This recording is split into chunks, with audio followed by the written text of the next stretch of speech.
and let us all do we can to build a better future. So with that being said, I think it's only fair that we get started with our first segment of the day. So, we can't play the video, of course. That's going to be very difficult to do. Yeah. But Joe Rogan, I know, the controversial Joe Rogan, the one that everyone wants to cancel and silence and censor. The guy that controls America, along with Jill Stein and Susan Sarandon. Yep, those are the big three, the triumvirate that controls America. He had, again, known liberal Bill Maher on his show, all right? He's like a mythical liberal in that. Yeah. It's like, I've seen people call him a liberal, but like, I've never actually seen him act like one. He's like a moderate Republican. I've never seen him liberal. Yeah, never seen him be a liberal as much. But he was on Joe Rogan's show, and look, I want to connect this story to another story as well, and it's something that we've said on the show. Look, this midterm election cycle in 2022, the Democrats are walking into an epic disaster, a disaster that they made knowingly. Not that they didn't know, because if they're going to pretend to be stupid, then these Democratic lawmakers are really the dumbest people in the world, including your also favorite progressive lawmakers. So Bill Maher tells Joe Rogan, the left has gotten goofier, to which I have to say, yeah, they've gotten goofy in the fact that they assume that the Democratic Party is going to listen to them. They've gone so far out on social issues that they don't care about themselves, and then they have no solutions. The Democratic Party doesn't have one solution they're willing to follow. And neither do the people that are supposedly going there to reform the party. The only thing that Democrats seem to agree on is, how can we censor people that don't agree with us? Or either that, how can we continue to, once again, lie to our supporters and still browbeat them to vote for us in November? So let's talk about it. Bill Maher told podcast That's a host. little bit more, yeah. Go ahead, Kira. I didn't mean to cut you off. That's a little bit more of their messaging. I have lots to say about this story, so why don't we? Yes. Let's actually get started into it. So Bill Maher told podcast host Joe Rogan he's not more conservative.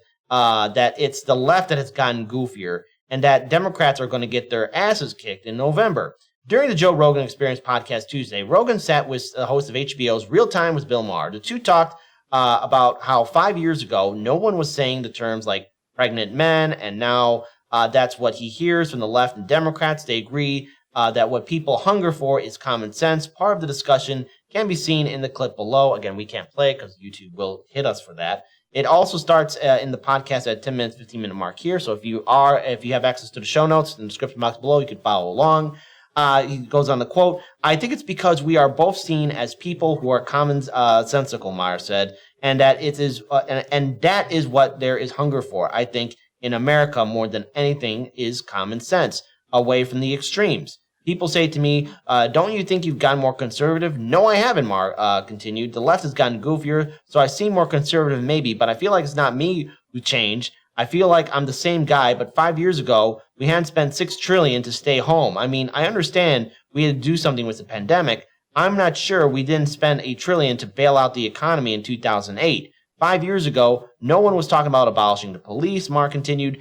There was no talk about pregnant men. I mean, looting was still illegal. So, like, have I changed? No, because if someone said 20 years ago, I'm not sure looting is a bad thing, I would have opposed it then, so I haven't changed. The former host of Politically Incorrect said that he would always tell the Democrats, just don't be the party of no common sense, and he said they would be surprised how well that would work for them, as opposed to what's going to happen, which is they're going to get their butts kicked in November, Maher said. Rogan said Maher was important to him because he defines what it means to me to be liberal, because he's just a normal person who cares about people's rights and wants a certain amount of freedom, which I have to say again, Bill Maher is a rich man. Basically, it's like the accurate way to surmise this is Bill Maher already changed when he became a millionaire and has just skated on that same track ever since then. So yes, Bill, you have changed. Your timeline is just off.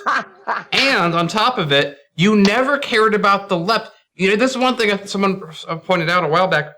Bill Maher, in his entire history, he doesn't even bring progressives on his show to begin with. No. So his own show is devoid of progressives. So even when, in his own words, the left was rational, he still didn't have him on anyway. Yeah. So you're right, Bill, nothing's changed. Now, what I will agree with him on is, there's an extreme faction of the left that is absolutely going insane. I think we would disagree with Bill about what we're defining as an extreme faction. I think we might have some overlap, but I think that's fair, right? I just think that we would disagree on what that actually means. And I think that, but I agree that on a lot of, there's like we've covered over time. It's like we watched when Me Too started. We were all like, this is great. We're really excited. Finally, regular women are going to have a way to act when things are against them. And it's like, no, that was a joke. It's just for multimillionaire women to become multimillionaire women.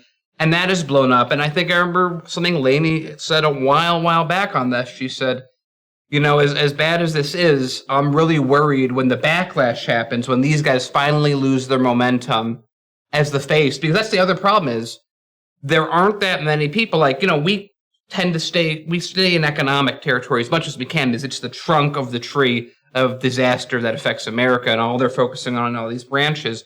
But it's a growing extremist point. Again, how did I define extremist previously? It's when you have a lot of people, then you start casting people out as not being good enough, which is clearly what we're seeing in a lot of these groups right now.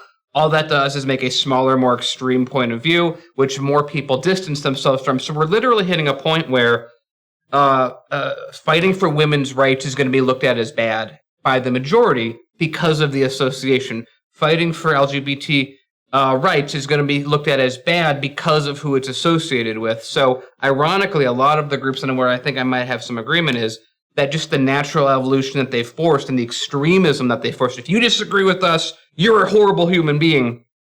All that's going to do is going to isolate people away from them, make them not want to be a part of it.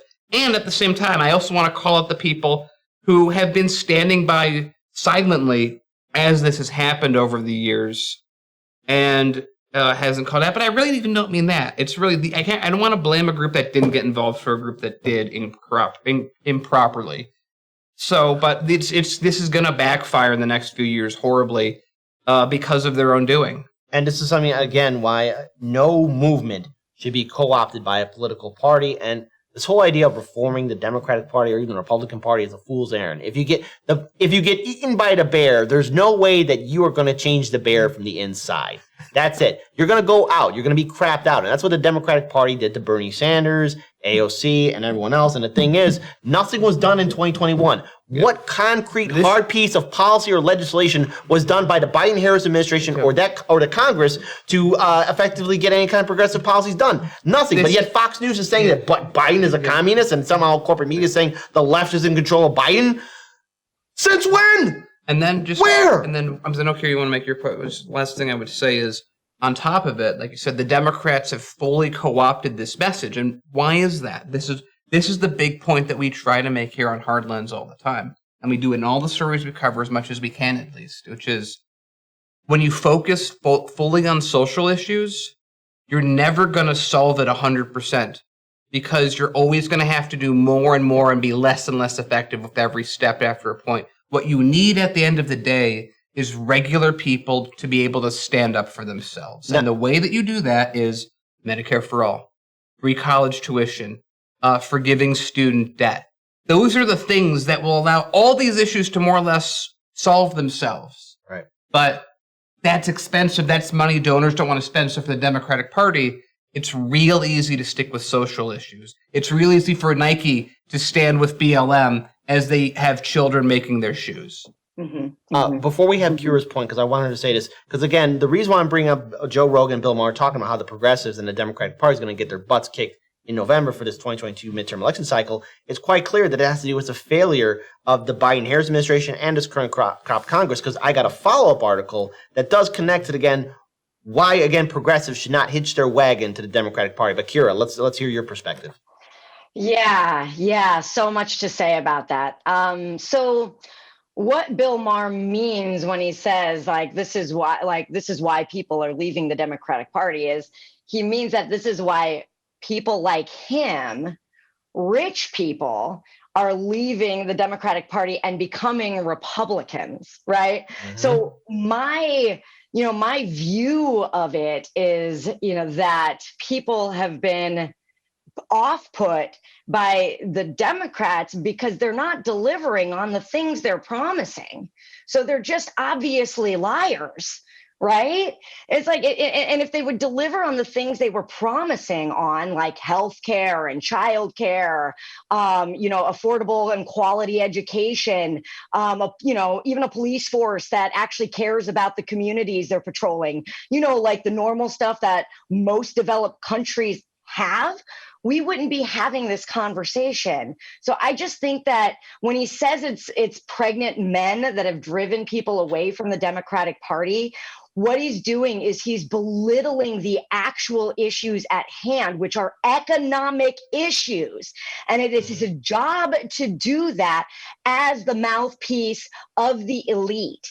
He didn't mention economic woes of people one time. Actually, scratch that. I listened to about half. I got through half of the whole podcast, and they did mention economic issues at about the 1 hour mark. And Rogan was the one who was advocating for universal health care and a college fund. Bill just kind of like sat there and he just kind of like it. So I have a sense that he does not actually agree on that viewpoint. So my second point on this is that if there's a voting bloc who's leaving the Democratic Party because of their wokeness, it's probably more out of embarrassment, right? Since they never actually do anything to help with the injustices that are actually present.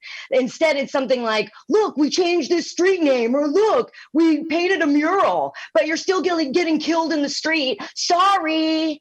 Couldn't do anything, right? Yeah. So it's like that's why people are leaving the Democratic Party, because they suck. They suck. That's why they suck. They're liars and they suck. My third point is that the so-called right and left. Oh, this is something else that was mentioned in the article, and then they talked about it further in the podcast. The so-called like right and left wing who are finding common ground, they're not necessarily finding ground on all of these conspiracy theories or whatever. A lot of us are finding common ground because of the super obvious economic issues at hand right now. I mean, the fact that it wasn't mentioned once up front in that first 10-minute conversation about why people are leaving the Democratic Party is crazy. We're not so dumb. And we're all finding each other on these independent news outlets. Thank you very much. So, even his take on corporations being woke is hilarious. Corporations make choices based on profits, dude. I mean, it's all very silly. And I mean, later on in the podcast, to be fair, he has a take on Republicans where he basically says that they don't believe in democracy and that they don't, they deny science like climate change, and that's why he couldn't, necessarily be a Republican. And he sticks with the Democrats because of those reasons. So, I guess he's not leaving the Democratic Party to be a Republican, but he sure as hell talks like one. So, and then, and I think that was everything I had to say right now. I would say for a fact that if enough of his audience became Republicans, he'd go, you know what? I've had an awakening. I think the Republicans are right because that's where the money, and that's where I believe everything. So it's like, okay, so yeah, it's like with Democrats, we talk about all the time. This is, again, it's like there's still people that are like, hey, you guys are like pro-Republican because you're anti-Democrat, which is a really funny way to look at the world, by the way, honestly, very funny.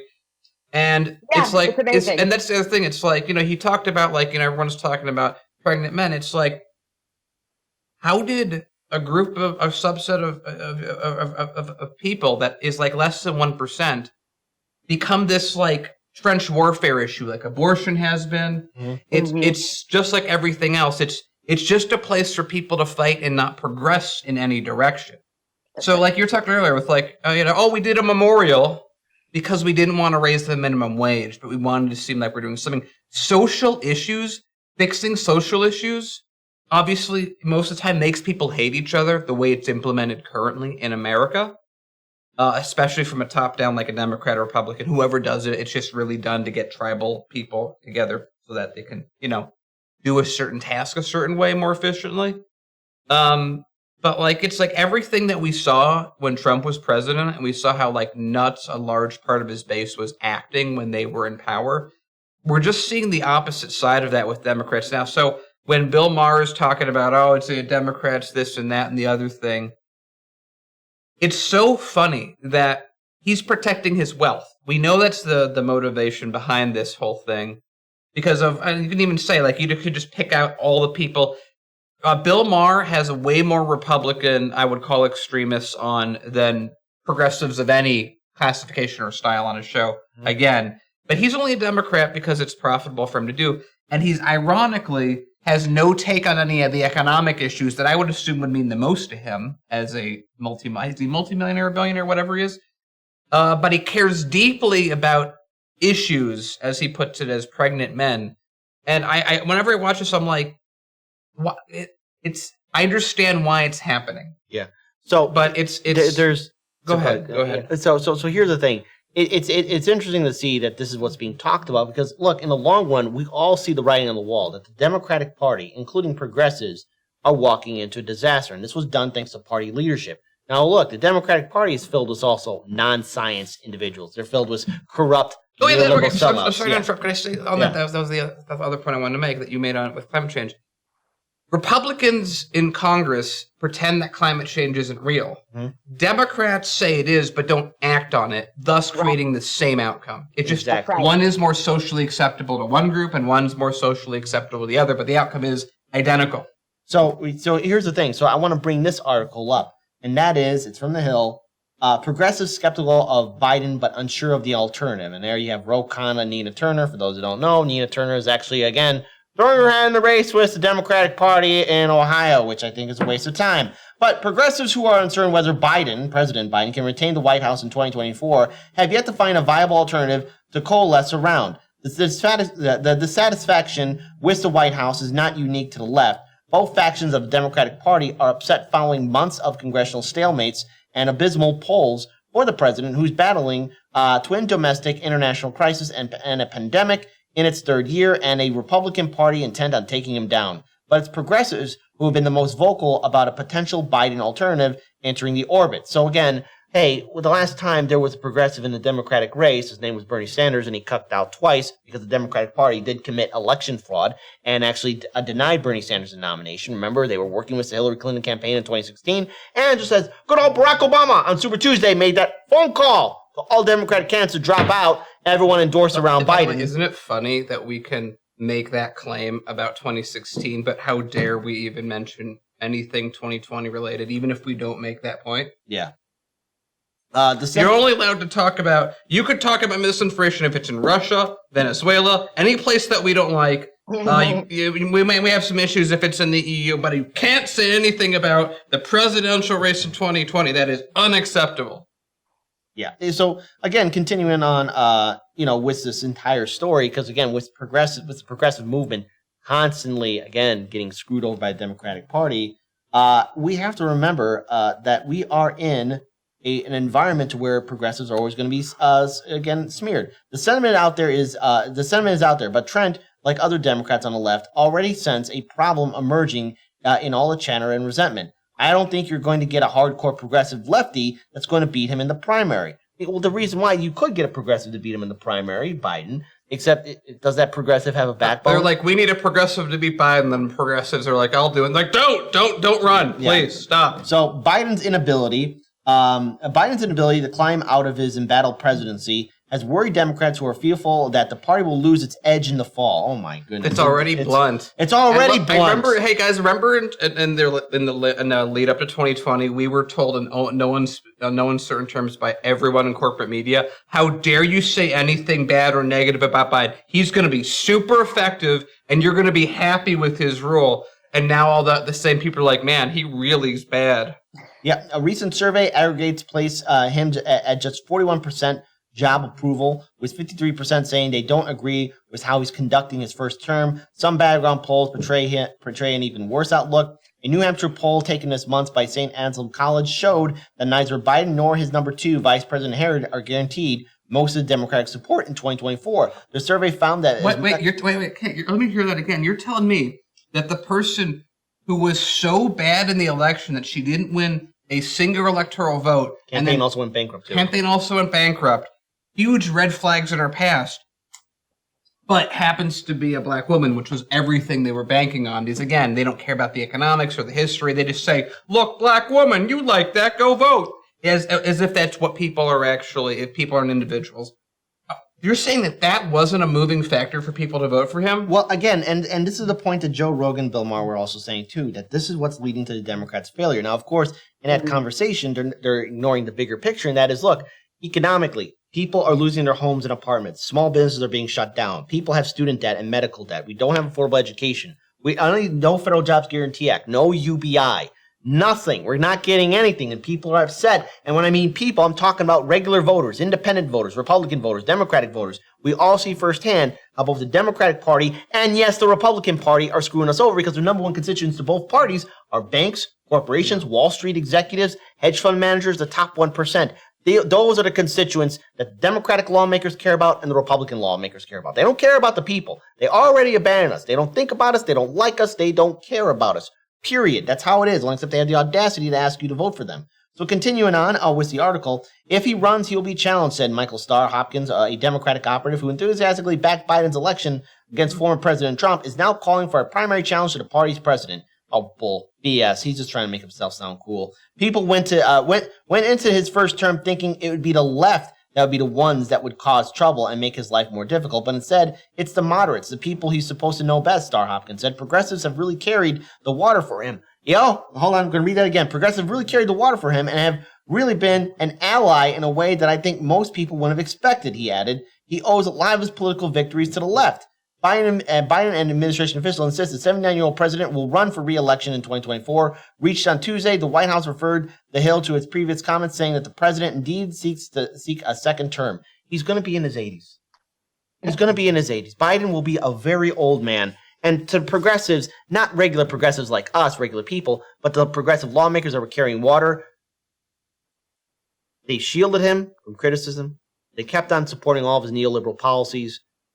If a Democrat or progressive runs in a Democratic primary, we know what's going to happen. Look what they did to Bernie Sanders not once but twice.